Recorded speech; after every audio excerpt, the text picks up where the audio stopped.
welcome to our Facebook Live. Guidestone is starting to do our high altitude garden series, which will normally be on Monday afternoons at 4:30, but we're starting it off with a little bonus one today. Today we're going to talk about making a germination chamber. It's really important to get our germination chambers. Germination chambers are really important to help get some of our seedlings off to the right start. They're important for us because we don't have any heaters in our high tunnel or in the dome. And so for the seeds that really need to be warm to germinate, we can keep them from freezing usually in these structures, but some things like tomatoes and peppers want it to be like 70 to 90 degrees Fahrenheit to germinate. So this is a place where we do that. This is the first germination chamber I built. I built it last year. We already had the metal shelving, so that really helped because this shelving is nice. It has all these holes in it so that water can drain right through. I took some extra plastic that I had extra old greenhouse plastic that I cut a piece that would fit around most of it. And then this one has these two doors.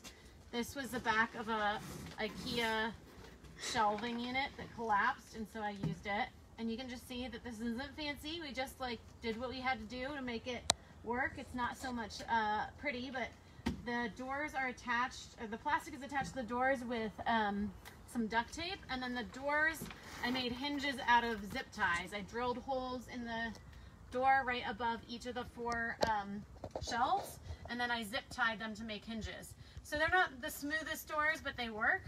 And then to give myself enough room to make the fourth shelf of plants, I dropped the shelf a little bit below the top of the uprights, and then I used some of our hoops to try and make sure that we could take the plastic a little bit over and we could have at least short plants in the very top. On the bottom, so that there's less air leaking in from below at night, I used some extra of our styrofoam trays. I don't want it to be right up underneath the bottom because I want the water to be able to drain out, but it probably would make it a little bit warmer if I got it a little closer. Last year I just used this with 3 shelves because I hadn't figured out how to reset the fourth one until it was too late and it was all full of plants. And so the upgrades I made to this year was to reset the height of the shelves so that I could still get in and water it fairly easily. It's not too short, and so that I could add these hoops. The way we seal it up at night is we use these binder clips, and I roll this forward, and then I'm going to pull it down until I can clip it to the bottom of this shelf. I have to do it on both sides. I'm pretty short, so I need a step ladder for this. And then in the morning, I kind of roll it back and just clip the plastic to the top of the hoop so that it has a little bit more venting during the day. The way this really works is at the bottom I have a Hydrofarm heat mat. So I got one that was 5 feet by 20 inches. So most of them come with this 20-inch width that's set to fit the 10-20 trays that we use. And then you can buy it at any length. So I got one that is 5 feet because that will cover most of the bottom of this germination chamber. And really I probably should only try and fit 5 trays across on these. So the very edge trays are sort of half hanging off of the germination mat, of the heat mat, and so I have to turn them around every once in a while because sometimes we'll see that we get one side of the tray that germinates before the other one. So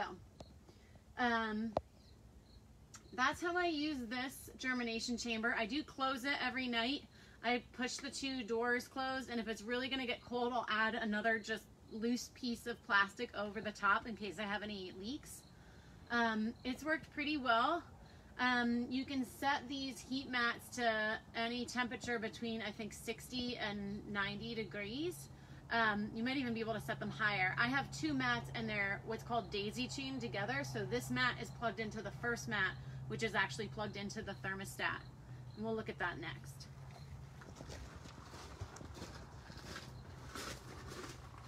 So based on the successes and challenges of the first germination chamber that I built last year, we built this one this year. So I got another set of the same kind of metal shelving because it's fairly sturdy and we can use it.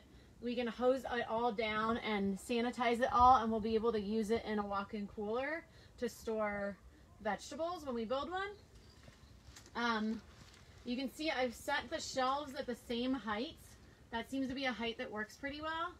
The one improvement that I made that I'm really happy with is that on this one I had this piece of a little bit more rigid plastic, and so it still has the hoops to help hold that up, but it just feels a little bit more stable at the top.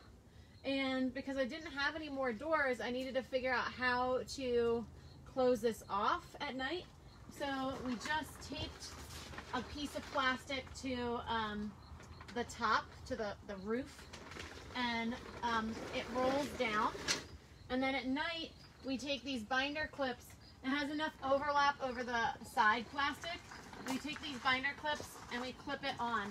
And actually the side plastic has this tape on it that this was the side plastic we used on that germination chamber last year, so it still had the tape on it that was left over from taping it to the doors. But I find it really helpful because it makes that inside plastic a little stiffer to be able to clip these binder clips. And I will binder clip it all the way down, and then I'll usually set a rock on it at the bottom just to make sure it doesn't blow around. And this one has been pretty warm as well. They've been staying really warm at night and when it's sealed up. And then during the day, I vent it because this high tunnel on its own can get up to about 104 if it gets windy and it's sunny, and so I can't open it at the same time. And so also I want to try and make sure that we are keeping some like airflow in with these. In general, I want to make sure that they stay relatively humid, but even if I roll this back up and it has that airflow, it'll still stay relatively humid anyway.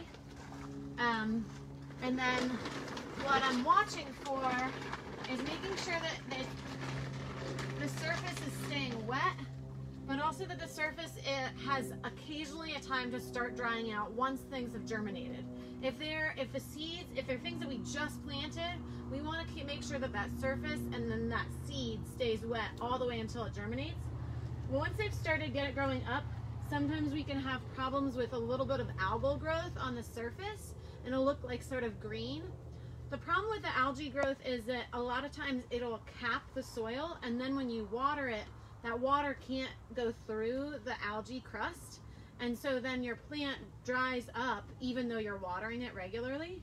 If you do start seeing a little bit of an algal crust, you can literally go over and sort of break it up with your fingers, but you should be really cautious about watering it after that, and make sure that you water it.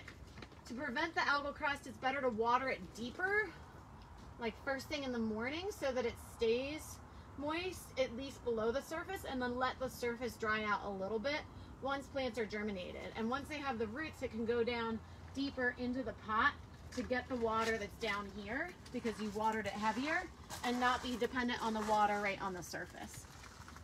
So I thought we would do a little tour also of what we have growing here. So right now, the heat mats are where we put the things that we're just seeding so that they can germinate. So we just seeded zucchini and watermelon. And you can see we have some tomatoes and peppers that are germinating here. Looks like the tomatoes are all up and the peppers aren't. It's kind of pushing it on how late we can do peppers, but because we will be able to plant them into the dome, we'll have a longer season on the back end. So even if we don't get them started to catch the very beginning of the season on the front end, I think it'll still work out. We'll have a couple different successions of tomatoes and peppers so that we have them as long as we can throughout the summer. And then on the right side, we have some popcorn that we're starting inside. I'm going to try and use the popcorn partly as we're going to try and build like a little kids popcorn room where they can go in and be surrounded by the corn. And then in another place, I'm going to use it as part of my annual windbreak to try and take the edge off some of the wind in the backfield.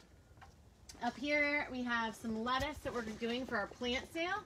We'll have 2 plant sales. One will be Saturday, May 16th in the afternoon, and that'll have the cool crops that are ready to go out then. So that'll be lettuce and kale and broccoli and cabbage and chard. And then we'll have those crops again along with tomatoes and pepper and basil and some zucchini and summer squash and cucumbers Saturday, June 6th. So watch our website for some more details about how you can pre-order things and what time and how the pickup will work as we try and adapt this to the stay-at-home order and wherever we're at in the process at that point. So we have some lettuce for the plant sale. We have some more tomatoes and some okra. We have some peppers. We just seeded some flowers like zinnias and nasturtium. We have some really early cucumbers that are going to be here in the high tunnel. They did really well last year. It's a variety that you can trellis up so they don't take up as much room. And then on the top, we have all of our earliest tomatoes and cherry tomatoes that are also going to be in this high tunnel or the other high tunnel. Let's go take a quick look at what's in the other one. So here we have some more of our plant sale items. All of the ones that we're selling May 16th will be in 4-packs. That's the lettuce and cabbage and broccoli and kale and chard. We have some kohlrabi that we're doing for one of our early CSA shares. Some more kale for that. And we have some other potted up peppers and tomatoes that are a little bit further behind, so we do try and stage things. We try and plant as many peppers and tomatoes and cherry tomatoes as and cucumbers as we're gonna do in our high tunnels, and then like a couple weeks later when we know we can probably plant outside, even if we need to cover it, we'll seed things that will be the tomatoes and things like that for there. If we really start having a late spring, the way I would manage this is that I have a few 4-inch pots, so they're bigger pots. So if these tomatoes they're going crazy and they're really expanding and they're outgrowing these smaller pots, we can always pot them up and keep them in the high tunnel or in the dome until it's warm enough for them to be outside, because they won't tolerate a frost. And then up top we also have a few basil plants, and basil really doesn't like to get below about 37 degrees Fahrenheit, so that's why even though these are fairly large plants, we're keeping them here in the germination chamber so that we can make sure that we can tuck them in at night and make sure they stay alive and healthy. Once we get through this weekend, the rest of our 10-day forecast looks like we might be able to take these basil out, and we might have to do that when we start all of our pumpkins. We grow as many pumpkins as we can for Guidestone's annual pumpkin patch. Last year we grew 500, and this year the crop plan, we're trying to grow 1,200 of the pumpkins, which is all the ones we did last year. We'll see how far I make it. We don't have quite as much room, but as we could use, but we'll grow a lot of pumpkins, and so those will all get started in the heat mats, on the heat mats in the germination chambers, because they like it pretty warm.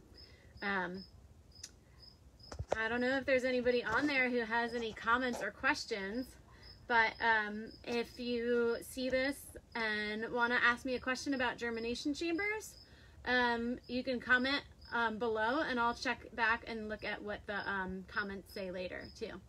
Thanks so much for coming, and the High Altitude Garden Series class that we're going to do on Monday is all about soil health and bed preparation. So if you're starting to get the idea of having a garden this year and you want some ideas for what to understand some of the basics about soil health and how to get your garden ready, you should watch. It'll be on Monday at 4:30 p.m. We hope to see you then. Bye.